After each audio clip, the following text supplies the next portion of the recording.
السلام عليكم دمان داودياشا ku xiran channelkeena miisaamo daawada inta badan waxaynu maqalnaa dhaliilo ka dhan ah shirkadaha cuntada soo dejiya iyo kuwa soo saara oo ay dadweynaheenu ku dhaliilaan inaanay wax tayo leh u keenin bulshada iyo in ay qiimaha laga jibaaraan marmarna waxaynu isku qancinaa inay bulshada u hayaan adeeg aan la'aantood fuli lahayn si kastaba ha ahaatee waxaynu daawadayaan warbixinteena maanta miisaanka ku saari doonaa dhacdo aad iyo aad u cajiib ah oo la xidhiidha arrintaas oo ka dhacday dalka Japan sanadihii 80-meeyadii dhacdadaas oo ay ka dambeeyeen burcad la magac baxday bahalkii 21 waji lahaa taasoo ilaa hadda ah mid aad loola yaabo kiiskeedana aan weli la xallin balse intaynaan gudagelin mawduuceennan daawaday waxaan kaa codsanayaa inaad channelkeena kusoo biirto si aad nogula socoto sheekooyin kale oo xiiso leh oo haddii aanad hore uga mid ahay inaad taabato subscribe sidoo kalena haddii aad dhammaysato muuqaalkan inaad like saarto una sheer garayso asxaabtaada mahadsanid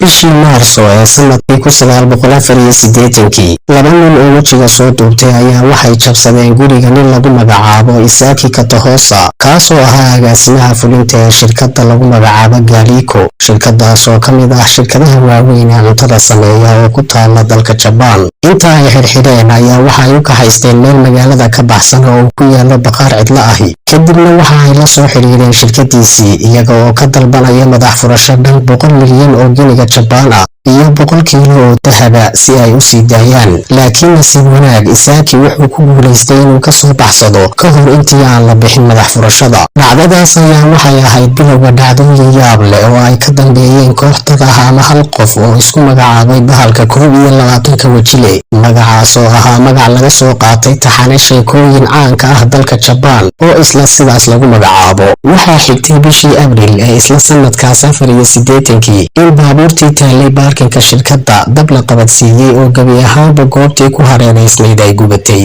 kadibna waxaa la bilaabay in loo soo diro warqado xambaarsan fariimo cajiib ah fariintii ugu horeysayna waxaa loo soo diray shirkadda Galiko iyadoo lagu soo dhexdhiday bogos balaastig ah oo ay ku jirto hydrochloric acid iyadoo loogu hanjabayo shirkadda iyo shaqaalaheeda in sidaas oo kale loo gubi doono warqadaasna waxaa ku saxiixnaa magaca bahalka 21 waji leh iyadoo sidoo kale warqadda lagu sheegay in qayb ka mid ah macmacaanka ay soo saarto shirkaddu la sumeeyey ama sun halis ah lagu daray fariintaas kadib waxaa kulan degdeg ah yeeshay xubnihii shirkadda madaxda u ahaa balse ay u eegaan sida loo hubin karo ama wax looga qaban karo suntan la sheegayo si aan dadku ugu sumoobin wax soo saarkooda waxayna go'aansadeen inay dib u soo ururiyaan dhammaan macmacaanada yaalla dukaamada oo dhan kuwaasoo ku kala filaqsanaa Japan oo dhan tanina waxay ahayd nasiibo shirkadda ku kaliftay inay khasaarto in ka badan 21 milyan oo gini waxay kaloo nasiibadani sababtay in 400 oo ka mid ah shaqaalihii ka howlgelayay shirkaddu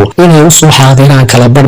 mushaharooyinkoodii maadaama ay shirkadda ku habsatay nasiibo dhaqaale sidoo kale ciidamada booliska ayaa waxay kordhiyeen tamartoodii si ay u ogaadaan cidda ka dambaysa falalkan Isaki iyo shirkadiisa lala beegsanayo dhanka kalena baalkii 21 waji lahaa ayaa ku soo jeesteesay booliska isagoo u soo diray warqad uu ku faahfaahinayo qaabka fudud ee uu ku soo galay dhismaha shirkadda sida ay ugu suurta gashay inuu sumeeyo wax soo saarka shirkadda iyo sida ay ugu suurta gashay in cidina arki weydo booliskuna waxay baaritaano isdaba joog ah ku sameeyeen dalka oo dhan iyaga oo raadinaya cidda ka dambaysa arrinkan balse waxa ay soo istaageen faranbarnaan iyaga oo xataa helin cid ay u tuhmaan falkan waxaa sii socday warqadihii loo soo dirayay shirkadda Galiko ilaa ay timid fariintii ugu dambeysay ee loo soo diray shirkadda dhulka lala galay ee Galiko taasoo nuxurkeedu u dhignaa in la cafinayo shirkadda Galiko kadibna dhibaatadii shirkadda loo geysanayay ayaa istaagtay isagoo wuxuushkii u wareegay shirkado kale oo cuntooyinka sameeya oo iyagana uu u geystay ciqaab aan yarayn bishii Oktoobar ee isla sanadkaas 1984 ayaa kooxdan ama shakhsigan isku magacaabay bahalka 21 waji leh waxa uu warqad u soo diray saxaafadda isagoo la hadlaya dhammaan hooyooyinka ku nool dalka Japan una sheegaya inuu sumeeyay 20 ka mid ah qasacadaha macmacaanka ee ay soo saarto shirkadda kale ee Morianga kadibna uu duldhigay khaanadaha dukaan ka mid ah dukaamada dalka Japan booliskii ayaa haddana baaritaan adag oo ay ku sameeyeen dhammaan dukaamada waxaa u suurta gashay inay soo helaan oo ay dib u soo celiyaan 20kaas qasacadood ee sumaysan waayo waxaa fududayd in la aqoonsado qasacadaha la sumeeyey sababta oo ah shakhsigan argagixisada ah ee sumeeyey ayaa xoogaa wuxuu ahaa ama matalayay markan mid edeb iyo naxariis ku harsan tahay oo wuxuu ku dhajiyay qasacadaha uu sumeeyey dushooda warqad yar oo ay ku qoran tahay waa khatar waxa ku jira walxusun ah. kaamirada ilaalada ee dukaan raashinka lagu iibiyo ayaa qabatay nin baakad nacnac sii duldhigaya mid ka mid ah qaaradaha dukaanka. ninkan ayaa xidhnaa koofiyad wejigiisa qarinaysa amanay sahlanayn in la garto ama la aqoonsado cidda uu yahay. muddo yar kadib iyagoo booliskuna ka quustay ayaa wuxuu bilaabay inuu ballaariyo habkiisii uu waraaqaha u soo dirayay. wuxuuna u soo diray fariin mid ka mid ah wargeysyada Jabaan isaga oo leh jaalayaasha booliska ah ee nacasyada ahow been ha sheegina. dambiyada oo dhami waxa ay ku bilowdaan waa been. waa sida aynu ku mahmaahno dalka Jabaan miyaydan taas ogeyn. waxay u muuqataa inaad ku guuldaraysateen soo qabashadayada. booliskuna wuxuu sii waday inuu raad raaco oo waxay howlgeliyeen dhammaan wixii sirdoon ay hayeen. laakiin cid ay u soo qabtaan falkan iska dhaafe waxa ay kala caddayn kari waayeen in cidda ka dambaysa ay tahay hal qof iyo in ay tahay koox isku xidhan. dabayaaqadii sanadka ayaa wuxuushii isna sii ballaariyey qorshihiisii oo waxa uu soo dalbaday madax furasho uu ka rabo shirkadaha macmacaanka sameeya iyo kuwa cuntada soo saara isagoo ku amray inay iska soo ururiyaan 50 milyan oo giniga Jabaan ah si ay uga nabad galaan. wuxuuna codsaday in lacagta lagu soo rido boorso oo lala soo fuulo tareenka dheereeya ee u socda magaalada Kyoto kadibna isagoo xawaara ku socda laga tuuro. halka lagu tuurayana wuxuu ku sheegay in lagu arki doono calaamad uu sii samayn doono oo ah calan cad oo wadada dhinaceeda ka taagan. sidii uu amrayna lacagtii waa la ururiyey oo nin boolis ah oo sida shacabka u labisan ayaa loo dhiibay oo tareenka la fuulay isagoo la raadinaya calan cad oo wadada dhinaceeda ka soo baxa. laakiin wadadii tareenka kama soo muuqan wax calaamad ah ama wax calan cad ahi. si kastaba ha noqotee ninkii booliska ahaa wuxuu ku arkay nin tareenka saaran oo aan si caadi ahayn u dhaqmaya. waxa uu ahaa nin jidhisan oo kolba dhinac u boodaya. laakiin waxa dareenka ninka booliska ah aad u sii jiitay ee uu la yaabay ayaa ahayd ninka indhihiisa oo ahaa kuwa aad u cascas una eg kuwa dacwada. waa sida ninkii booliska ahaa ka warramay markii dambe si kasta oo uu ugu dadaalay inuu isha ku hayo oo aanu ka baxsanna aakhirkii wuu ka dhuntay oo wuxuu ka dhex galay dadka markii la soo gaaray istaanka tareenka ee Kyoto. bishii Noofembar ayuu haddana shaqsigii isku magacaabay bahalka 21 wajilahi soo dalbaday madax furasho kale iyo in haddana laga tuuro isla tareenkii. booliskuna waxay u tafaxayteen inaanu markan ka baxsan laakiin dadaaladii lagu qaban lahaa ayaa haddana mar kale lagu guuldaraystay in qof uu loo soo qabto. balse isla ninkii la yaabka lahaa ee sida waanan u dhaqmayay ayaa haddana mar labaad la arkay goor dambe isaga oo saaran gaadhi oo u muuqday inuu ugu soo talagalay inuu ku jeesjeeso booliska. nasiib darrase haddana wuu baxsaday. mar dambe ayaa boolisku waxay heleen gaadhigiisii waxayna ka dhex heleen gaadhiga dhexdiisa qalab isgaadhsiineed oo waxay ogaadeen inuu ninkani adeegsanayay raadiyaha iyo isgaadhsiinta ciidamada si uu u dhagaysto dhammaan warbixinada iyo fariimaha booliska intii howlgalku socday. aakhirkii booliska ayaa soo sameeyey boorar ay ku raadinayaan oo ay ku yaalaan sawiradiisa iyaga oo ku samaynaya muuqaaladii fiidiyowga ahaa ee ay duubtay kaamiradii dukaanka iyo sharaxaadihii laga bixiyey ninkii tareenka Kyoto saarnaa. laakiin cid aqoonsata tilmaamahan oo xog ka bixisa lama helin. baaritaankiina wuu sii socday. bahalkii 21 waji lahaana wuxuu sii jirdilayay shirkado badan oo ka mid ah shirkadaha waddanka ugu waaweyn wuxuuna ku sii jeesjeesayay booliska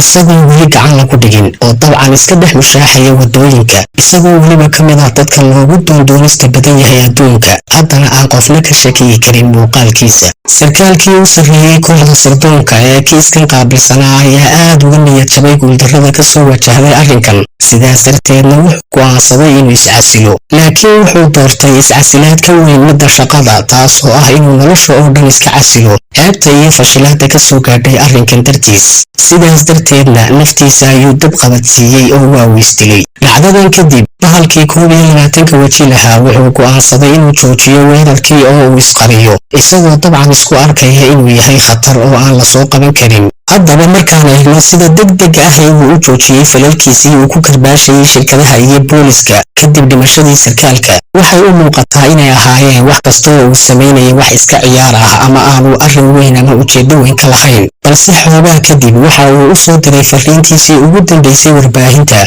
isagoo ku soo jeesjeesaya sarkaalkii sirdoonka ahaa ee isdilay isagoo dadweynahana ku wargeliyey joojinta ficiladiisii. wuxuuna yidhi sarkaalka booliska ah ee isdilay waa doqonnimo. annagu ma lihin saaxiibo ama meel qarsoodi ah oo aanu ku dhuumanno. maxay boolisku qabanayeen sanadkii iyo 5 bilood ee lasoo dhaafay? waar ha u saamixina dambiilayaasha annagoo kale ah in aanu ciqaabta ka baxsanno. iminka iyo haatanna waxaan go'aansannay inaannu joojinno khasaarihii aan u geysanaynay shirkadaha cuntada. haddaba haddii uu qof kale u geysto dhibaato mid ka mid ah shirkadaha cuntada annaga ma aha, laakiin laga yaabaa waa qof lagu dayday, waayo annagu waxaanu nahay sharwadayaal. taas macnaheeduna waa waxaanu leenahay dad badan oo xumaanta nagaga dayan kara. sheekada bahalkaas 21 weji leh ayaa soo jiidatay indhaha warbaahinta ee dalka Jabaan sanadihii 80aadkii. sidoo kale warkiisu wuxuu ku faafay saxaafadda caalamiga ah. kiiskaasina wuxuu noqday mid aan la xallin ilaa hadda tan iyo sanadkii 1985. bahalkan 21 weji leh